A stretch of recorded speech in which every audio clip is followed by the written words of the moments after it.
கிறிஸ்துக்குள் பிரியமானவர்களே, கர்த்தரும் இரட்சகருமாய் இயேசு கிறிஸ்துவின் ஈடினிய நாமத்தினாலே உங்கள் யாவருக்கும் என் அன்பின் வாழ்த்துக்களை தெரிவித்துள்ளேன். தேவனர்லி அப்பம் பிரேயர் மினிஸ்ட்ரி சேனல் மூலியமாக உங்களோடு சந்திப்பதில் மிகுந்த மகிழ்ச்சிகிறேன். தினம்தோறும் இரவு நேரத்திலே பரிசுத்த வேதத்திலிருந்து ஒரு பகுதி நாம் தியானித்து நம்முடைய குடும்ப பாதுகாப்பிற்காக நாம் ஜெபிக்கிறோம். உபவாச நாட்களிலே நிறைய குடும்பத்திலே உபவாசத்தோடு இருக்கிறீங்க.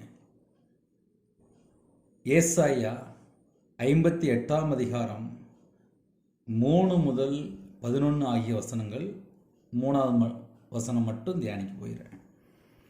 நாங்கள் உபவாசம் பண்ணும்போது நீர் நோக்காமல் இருக்கிறது என்ன?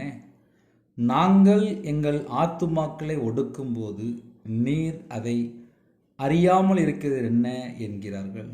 இதோ நீங்கள் உபவாசிக்கும் நாளிலே உங்கள் இச்சையின்படி நடந்து உங்கள் வேலைகளெல்லாம் கட்டாயமாய் செய்கிறீர்கள்.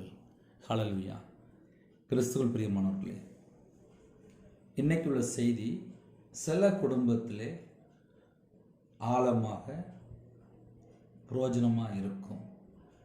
அப்படின்னா என்ன பிரதர் அர்த்தம் அப்படின்னா, என் ஜெபத்துக்கு ஏன் இன்னும் பதில் வரல அப்படின்னு சில குடும்பத்தில் ஜெபம் பண்ணிட்டு இருக்காங்க. நாங்கள் உபவாசம் பண்ணும்போது நீர் நோக்காமல் இருக்கிறது என்ன? இப்போ சில குடும்பத்தில் செவ்வாய்க்கிழமை வெள்ளிக்கிழமை வழக்கத்தின்படி உபவாசம் இருப்பாங்க. மாதத்தில் இத்தனை நாள் சொல்லி கண்டிப்பாக உபவாசம் இருப்பாங்க. சில குடும்பத்தில் லென்த்து நாளில் 40 நாள் உபவாசம் இருப்பீங்க. இப்படி பல ஜெப குறிப்பு இருக்குது, பல உபவாச நாட்கள் இருக்குது. இந்த வருஷத்தில் சில குடும்பத்தில் புதுசாக உபவாசத்தோடு இருப்பீங்க.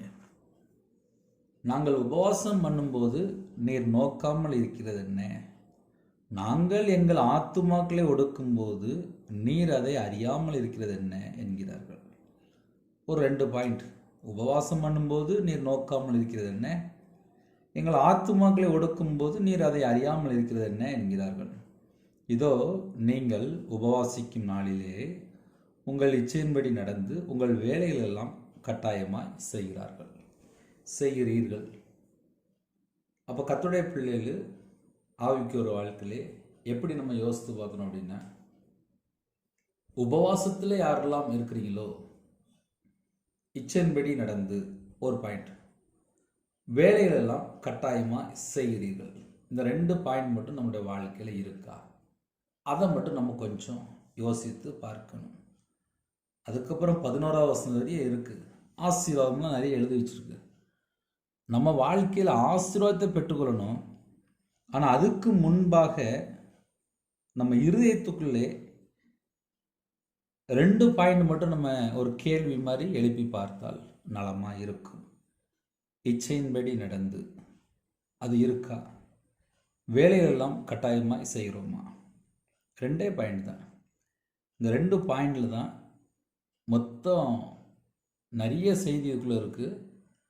40 நாள் நான் உபவாசம் இருக்கேன், இன்னும் எனக்கு ஏன் பதில் வரல அப்படின்னு சில குடும்பத்தில் கேள்வியெலாம் நீங்கள் உள்ளதில் வச்சுருப்பீங்க. இச்சையின்படி நடந்து அப்படின்னா எப்படி சொல்லலாம்? ஆசை, இச்சை. நிறைய குடும்பத்தில் ஆசைப்படுவாங்க, அது இச்சையாக மாறும். அப்புறம் கற்பந்தரித்து அப்புறம் பாவம் பிறப்பிக்கும். பாவம் பூரணமாகும்போது மரணத்தை பிறப்பிக்கும். சில குடும்பத்தில் இச்சை உள்ளே இருக்கும்போது ஆசீர்வாத தடை காணப்படும். இப்போ நிறைய குடும்பத்தில் என்ன நடக்கும் அப்படின்னா, ஜெபமும் பண்ணுவாங்க, உபவாசத்தோடு இருப்பாங்க, உள்ள இச்சை இருக்கா? அந்த ஒரு கேள்விக்குள்ளே தான் ஆன்சர் இருக்குது. இச்சையின்படி நடந்து இத்தனை மணி நேரம் தேவனுடைய சமூகத்தில் காத்திருக்கணும் அப்படின்னு சொல்லி பிளான் பண்ணிடுவாங்க. 40 நாள் நான் இப்படிலாம் ஜெபிக்கணும், இப்படிலாம் இருக்கணும்னு சொல்லி ஏகப்பட்ட தீர்மானம் எடுத்திருப்பீங்க. அந்த தீர்மானத்திலே உறுதியாக இருக்க முடிஞ்சுதா? அதை நம்ம கண்டுபிடித்தால் மட்டும்தான் ஆவிக்குரிய வாழ்க்கையிலே ஆசீர்வாதத்தை பெற்றுக்கொள்ள முடியும். நான் உங்களுக்கு வேணால் ஒரு சாட்சி வேணால் சொல்கிறேனே, அது உங்களுக்கு ஆவிக்குரிய வாழ்க்கையில் வளர்றதுக்கு பிரயோஜனமாக இருக்கும். 2019 40 நாள் நானும் மனைவியும் உபவாசம் இருந்தோம். 40 நாளுமே ஒரு நேரம் தான் சாப்பிட்டு உபவாசம் இருக்கிறோம் ஊழியத்துக்காக. 40 நாளுமே தீர்மானம் பண்ணி உபவாசம் இருக்கிறோம். அப்படி 40 நாள் உபவாசத்தோடு இருக்கும்போது என் மனைவியும் ஊழியத்துக்காக அர்ப்பணித்து 40 நாள் உபவாசத்தோடு இருக்கிறேன். வீட்டில் இருக்கிற வச்சு அப்படியே அட்ஜஸ்ட் பண்ணி வாழ்ந்துட்டுருப்போம். அப்போம்லாம் ஊழியத்தில் ஸ்டார்டிங் பல சூழ்நிலை, இப்படிப்பட்ட சூழ்நிலையில் உபவாசத்தோடு இருக்கும்போது எனக்கு தெரிந்த ஒரு குடும்பம், அவங்களுக்கு ஒரு கவர்மெண்ட் வேலை கிடைச்சிருக்கு. அவங்களுக்கு அந்த வயசு தாண்டிட்டு அப்படின்னாங்க. உடனே உன் வீட்டு அம்மாவுக்கு வயசு எத்தனை அப்படின்னாங்க. நான் சொன்னேன் 34 இருக்கும் அப்படின்னு. அப்போ உடனே உன் வீட்டு அம்மாவுக்கு அந்த வேலையை கொடுத்துடலாம். அவங்க எனக்கு கேட்டாங்க, எனக்கு வயசு தாண்டிட்டு உன் வீட்டு அம்மாவுக்கு அந்த வேலையை சொல்கிறேன், அதை நீங்கள் போய் செஞ்சால் அது ஒரு கவர்மெண்ட் வேலை, சம்பளம் கிடைக்கும், குடும்பத்தில் எல்லா தேவையெல்லாம் பார்த்துக்கலாம், அது போய் நீ வெளியே ஊழியம் பண்ணிக்க அப்படின்னாங்க. என் வீட்டம்மா அந்த 40 நாள் தான் உபவாசம் இருந்து நானும் கணவரோடு இணைந்து வாழணும், ஊழியத்தில் ஒருமனப்பட்டு ஊழியத்தில் கர்த்தருக்காக குடும்பமாக ஊழியம் செய்யணும். ஏன்னா முழு நேர ஊழியம் இப்படி 2 பேர் தீர்மானம் பண்ணி குடும்பமாக உபவாசத்தோடு இருக்கிறோம். ஆனால் ஒரு கவர்மெண்ட் வேலை வருது.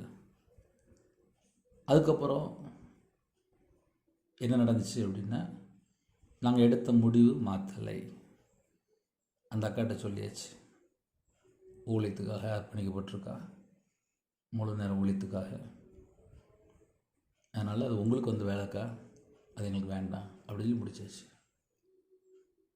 நம்ம உபவாச நாட்களில் இருக்கும்போது வீட்டில் நிறைய தொந்தரவுகள், சொந்தக்காரங்க மூலிமா, ஃபேமிலி மூலிமா, வேலைக்கு போன இடத்துல சில குடும்பத்தில் நிறைய கடன் இருக்கும், பல காரியங்கள் உண்டு. நிறைய குடும்பத்தில் கண்ணீரோடு ஜெபிக்கிற தாய்மாரெலாம் உண்டு. நம்ம எப்படி யோசித்து பார்த்தா புரியும் அப்படின்னா, உபவாச நாட்களிலே இச்சையின்படி நடந்தால் அந்த உபவாசத்தினுடைய அந்த முழுமையை நம்ம பெற்றுக்கொள்ள முடியாது. முதல் பாயிண்ட். 2வது, வேலைகளெல்லாம் கட்டாயமாய் செய்கிறீர்கள். வேலைகளெல்லாம் கட்டாயமாய் செய்கிறீர்கள். இன்றைக்கி நிறைய குடும்பத்தில் என்ன நடக்குது, வேலைகளை கட்டாயமாக செய்கிறாங்க.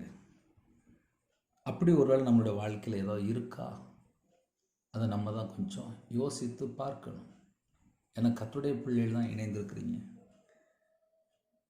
ஏசாயா 58ஆம் அதிகாரம் 3-11 ஆகிய வசனங்கள் வழிய அதனுடைய ஒரு முழு மெசேஜ். அதில் முக்கியமான பாயிண்ட் மட்டும் சொல்லிகிட்டு இருக்கேன். ஆவிக்குரிய வாழ்க்கையிலே இச்சையின்படி நடந்து வேலைகளெல்லாம் கட்டாயமாய் செய்கிறீர்கள் அப்படின்னு சொல்லி ஒரு கம்ப்ளைண்ட் உள்ள வருது.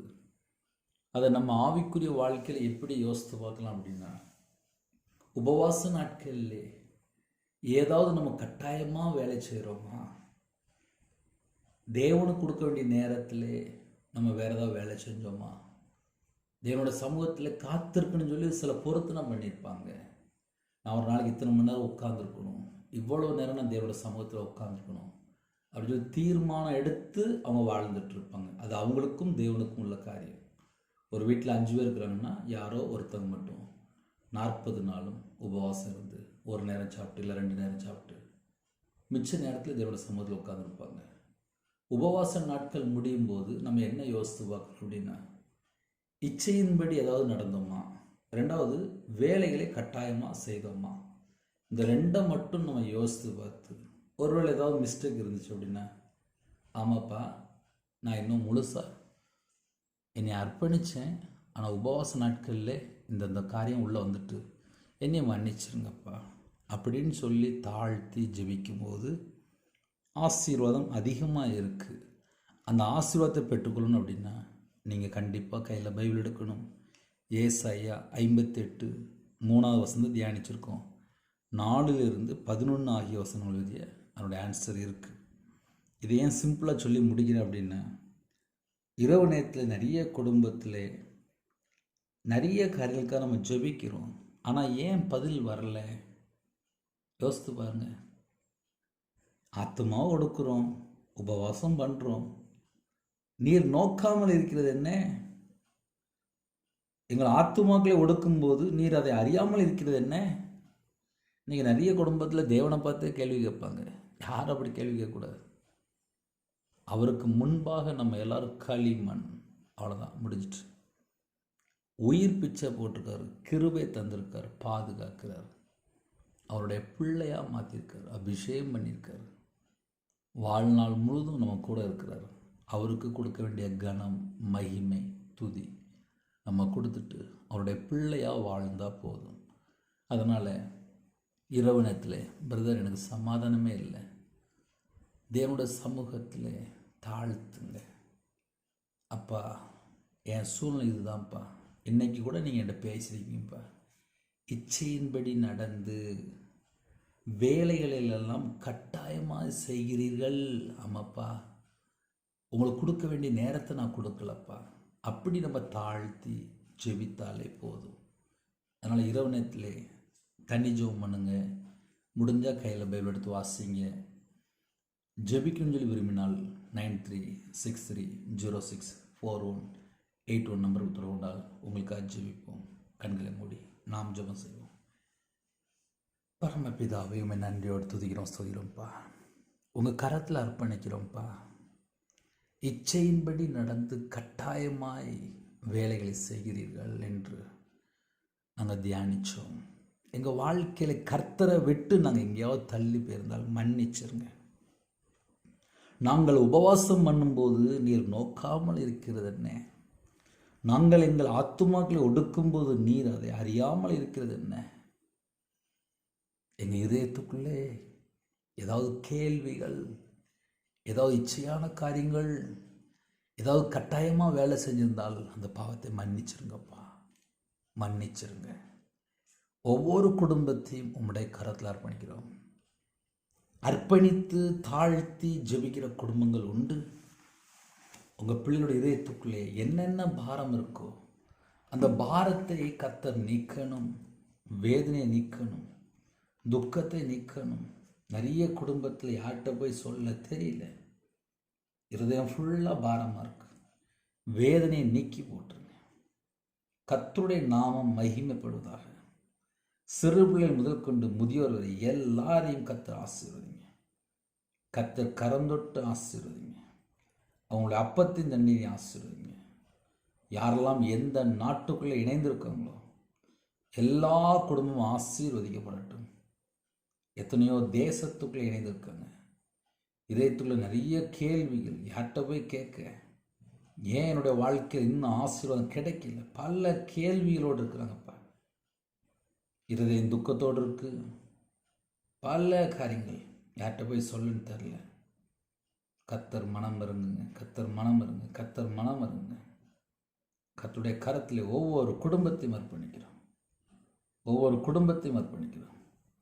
சிறுபிள்ளைகள் முதல் கொண்டு முதியோர் வரை எல்லாரையும் கர்த்தர் ஆசீர்வதிங்க.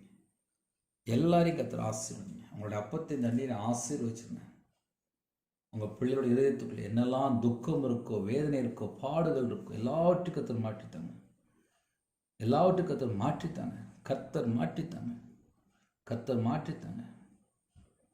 ஜெபிக்கிற குடும்பத்தை எழுப்புங்கப்பா.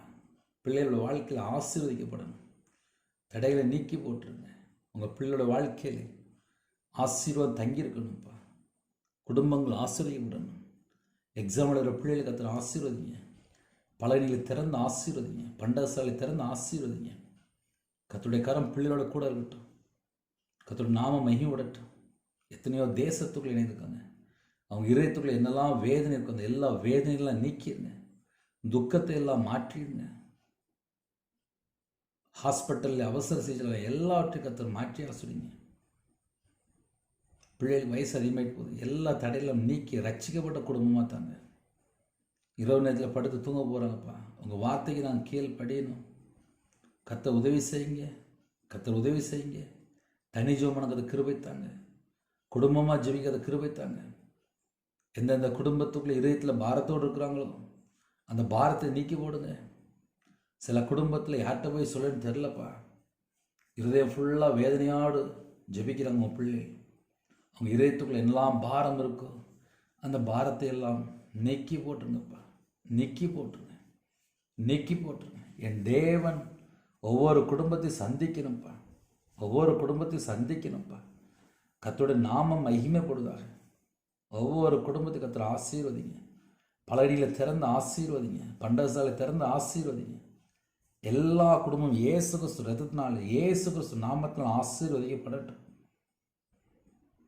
எத்தனையோ தேசத்துக்குள்ளே இதயத்துக்குள்ளே வேதனையோடு பலவிதமான குழப்பத்தோடு இருக்காங்கப்பா. எல்லாவற்றையும் மாற்றுங்க.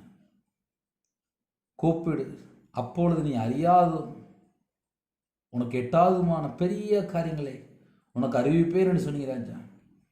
உங்கள் பிள்ளையோட வாழ்க்கையிலே கர்த்தர் அதிசயம் செய்ய வேண்டும். உங்கள் பிள்ளையோட வாழ்க்கையிலே அதிசயம் நடக்கணும்ப்பா. எத்தனையோ குடும்பத்தில் பாரத்தோடு இருக்கிறாங்க, பாரத்தை நீக்கி போடுங்க. உங்கள் பிள்ளையோட இதயத்துக்குள்ளே இருக்கிற பாரத்தை எல்லாம் நீக்கி போடுங்க, சமாதானத்தை கட்டுடுங்க. நைட் நேரத்தில் யாரெல்லாம் வேதனையோட துக்கத்தோடு இருக்காங்க, துக்கத்தை மாற்றி போடுங்க. தனி ஜெபம் கிருபை செய்யுங்க. உத்தரவு எடுத்து பரிசுத்தவான்களுக்கு ஜெபிக்க கிருபை செய்யுங்க. எங்கள் தேசத்தில் உள்ள பரிசுத்தவான்களை உங்களுடைய கரத்தில் அர்ப்பணிக்கிறோம். ஜெபிக்கிற பிள்ளைகளை எழுப்புங்க. நாங்கள் எல்லாரும் உங்களுக்கு பிரியமானபடி வாழணும். உபவாச நாட்களில் நேரத்தை வேஸ்ட் பண்ண விட கிருபை தாங்க. எங்களை பரிசுத்தப்படுத்தி ஆசுவீங்க. உங்கள் கிருபைலாம் நிரப்பி ஆசுவீங்க. கடன் பிரச்சனைலாம் மாட்டித்தாங்க. குடும்பம் ரட்சிக்க விடணும். கத்த கிருபை செய்யுங்க, கத்த கிருபை செய்யுங்க, கத்த கிருபை செய்யுங்க. ஜெபிக்கிற பிள்ளைகள் எல்லா குடும்பமும் ஆசீர்வதிக்கப்படணும், ஆசீர்வதிக்கப்படணும். எத்தனையோ குடும்பத்திலே பலவிதமான தேவைகளோடு இணைந்துக்கணும். என் தேவன் மனம் இறங்கணும், என் தேவன் மனம் இறங்கணும். ரிபூஷன் தோட்டோ நமக்கு புதுவைக்கலாம். சில குடும்பத்தில் யோசிக்கிறீங்க, இன்னும் என்கிட்ட என்ன குறை இருக்கு. இந்த நாளிலும் உங்கள் பிள்ளைகள் நீங்கள் பரிசுத்தப்படுத்த கிருபைக்காக நன்றிப்பா. எந்தெந்த குடும்பத்தில் அர்ப்பணிக்கிறாங்களோ அவங்களோட வாழ்க்கையில என்னென்ன காரியம் இருக்கு எல்லாவற்றையும் மன்னித்து பல மடங்கு ஆசீர்வதிங்கப்பா. எங்களுடைய ஆவி, ஆத்மா, சரீரம், சிந்தனை, நினைவு எல்லாம் இயேசு கிறிஸ்து எதனால வேலையை விட்டோம். எங்கள் வீட்டுக்குள்ளே நீங்கள் தங்கிருங்க, எங்கள் குடும்பத்தில் நீங்கள் தங்கிருங்க, எங்கள் இதயத்துக்குள்ளே நீங்கள் தங்கிருங்க. நைட் நேரத்தில் ஒவ்வொரு குடும்பத்தோடு கதை தங்கிருங்க. எந்தெந்த நாட்டில் எல்லா குடும்பத்தோடு கதை தங்கிருங்க. நைட்டு உள்ள கத்தர் கூட தங்கிருங்க. நைட் நேரத்தில் ட்ராவலிங் இருக்காங்க, உங்கள் பிள்ளையோட நீங்கள் புறப்பட்டு போங்க. வாகனத்தை பொறுப்படுத்தணும், வாலிப பிள்ளைகளை பொறுத்து, என் முதியோரை பொறுப்படுத்து, எல்லாரையும் கத்தர் பொறுப்படுத்துவாங்க. எத்தனையோ நாட்டுக்குள்ளே இணைந்துருக்காங்க, எல்லாரையும் கத்தருடைய கரத்தில் அர்ப்பணிக்கிறாங்க. தேவ சித்தத்துக்குள்ளே நாங்கள் அடங்கியிருக்கணும்ப்பா. எங்களுக்கு அந்த கிருபை தாங்க, எங்களுக்கு அந்த கிருபை தாங்க, எங்களுக்கு அந்த கிருபை தாங்க, எங்களுக்கு அந்த கிருபை தாங்க. தேவன் அருளி அப்போ மினிஸ்டர் மூலியமாக யாரெல்லாம் இணைந்துருக்காங்களோ எல்லாரையும் ஆட்டுக்குட்டியின் ரத்தத்தினால கழுவுங்கப்பா. கழுவி சுத்தி அடிங்க. உங்கள் கரத்திலே ஒவ்வொரு குடும்பத்தையும் அர்ப்பணிக்கிறோம். எல்லா குடும்பமும் இயேசு கிறிஸ்து ரத்தத்தினாலே, இயேசு கிறிஸ்து நாமத்தால் ஆசீர்வதிக்கப்படட்டும். பலகைகளை திறந்து, பண்டகசாலை திறந்து ஆசீர்வதிங்க. சிறுபிள்ளைகள் முதல் கொண்டு முதியோர் எல்லா குடும்பமும் ஆசீர்வதிக்கப்படட்டும். கர்த்தருடைய கரம் பிள்ளைகளோட கூட இருக்கட்டும். கர்த்தர் பொருட்படுத்துங்க. உங்கள் நாம மையப்படட்டும். துதிகான மகிமை எல்லாமும் முருகே செலுத்திடும். இயேசு கிறிஸ்து பிதாவே ஆமென். தேவனுக்கு மகிமையுண்டாவதாக. கர்த்தர் தாமே உங்களையும் உங்கள் குடும்பத்தில் சகல காரியத்திலும் சம்பூர்ணமாக திருப்தியாக கர்த்தர் கொடுத்து ஆசீர்வதிப்பாராக. ஆமென். கர்த்தராகிய இயேசு கிறிஸ்துவின் கிருபையும் பிதாவாகிய அன்பும் பரிசுத்தனுடைய ஐக்கியமும் இப்பொழுதும் எப்பொழுதும் சதா காலங்களிலும் நம் மனைவி கொடுப்பதாக. ஆமென். கிறிஸ்துவ பிரியமானவர்களே, தொடர்ந்து இணைந்திருங்கள். அதிக அளவில் ஜெபிக்கிறோம், அதையும் தொடர்ந்து கேளுங்கள். God bless you. ஜெபிக்க விரும்பினால் 93630641 நம்பர் உண்டாகும். நாங்கள் உங்களுக்காக குடும்பத்துக்காக ஜெபிப்போம். God bless you.